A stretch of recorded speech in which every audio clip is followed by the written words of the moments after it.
Di dalam kebudayaan para leluhur bangsa kita, mereka mengenal puasa dari kata upawasa.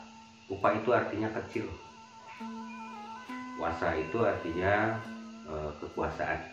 Jadi lebih kepada bagaimana cara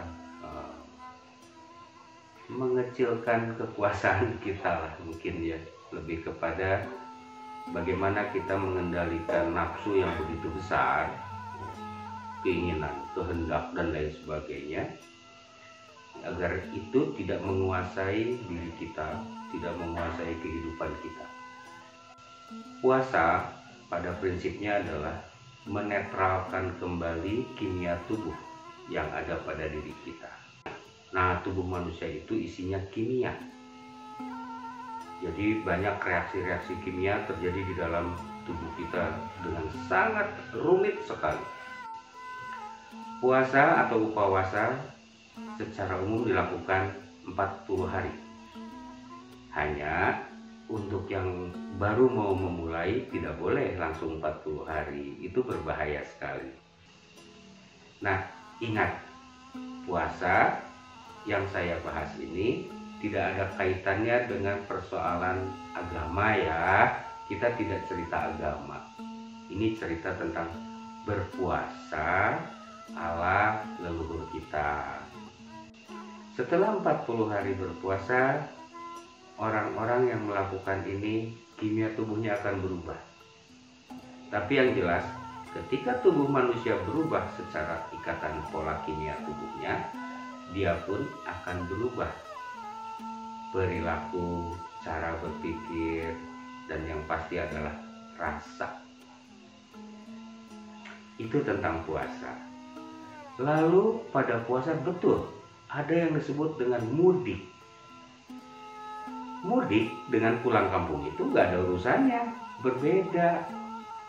Masih ingat ada pepatah yang cukup tua, bukan pepatah, istilah, hilir mudik.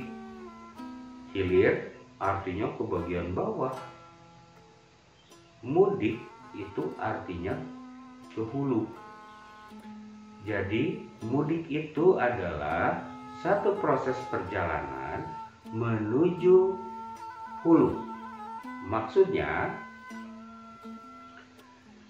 kita lahir suci dan kita kembali kepada kesucian itu, kepada mudiknya.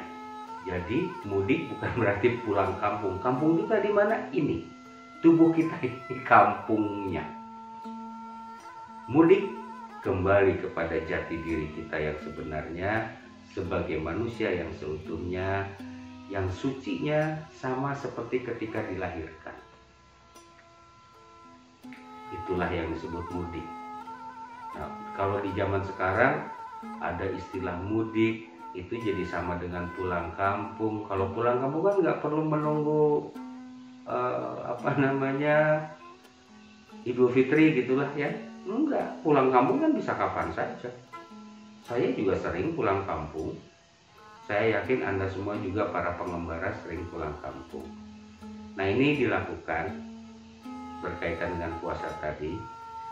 Setelah kita 40 hari melakukan puasa, maka secara otomatis kita akan mudik.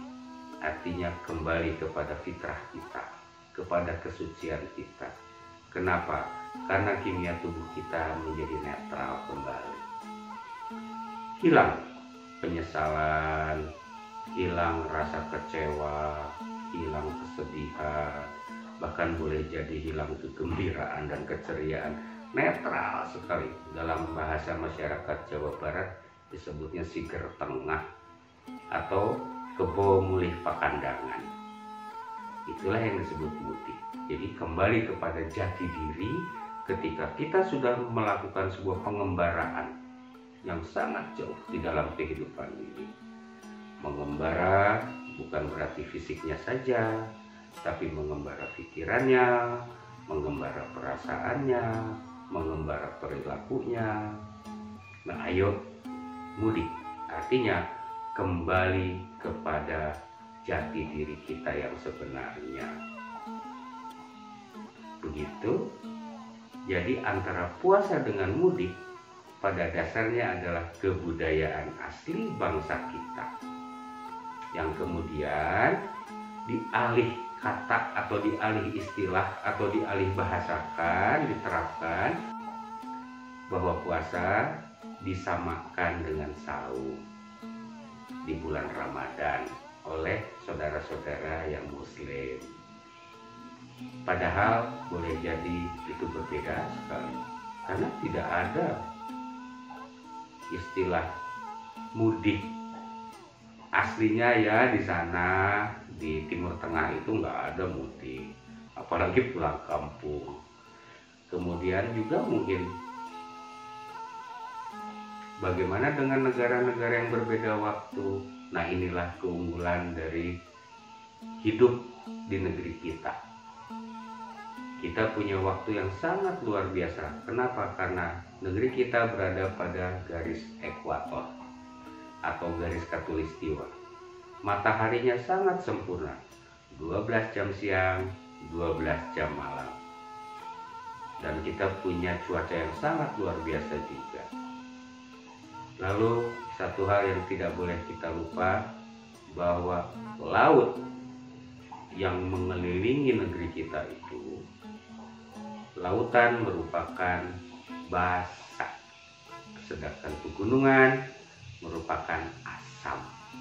Dan asam serta basa itu merupakan cikal bakal atau dasar-dasar terbentuknya kelistrikan. Jadi kelistrikan di negeri kita sebetulnya sangat luar biasa dan tentu mempengaruhi diri kita. Kalau kita mampu mengoptimalkannya, mengelolanya, semua bangsa Indonesia akan menjadi bangsa yang luar biasa, bangsa yang unggul. Saya yakin bangsa kita jika menyadari persoalan ini dan melakukannya, pasti bisa mengalahkan bangsa manapun di muka bumi ini. Baik, demikian paparan dari saya. Semoga bisa memicu pemikiran. Saya bukan menggurui, ingat saya bukan guru. Hanya berbagi saja. Boleh setuju, boleh tidak, bebas.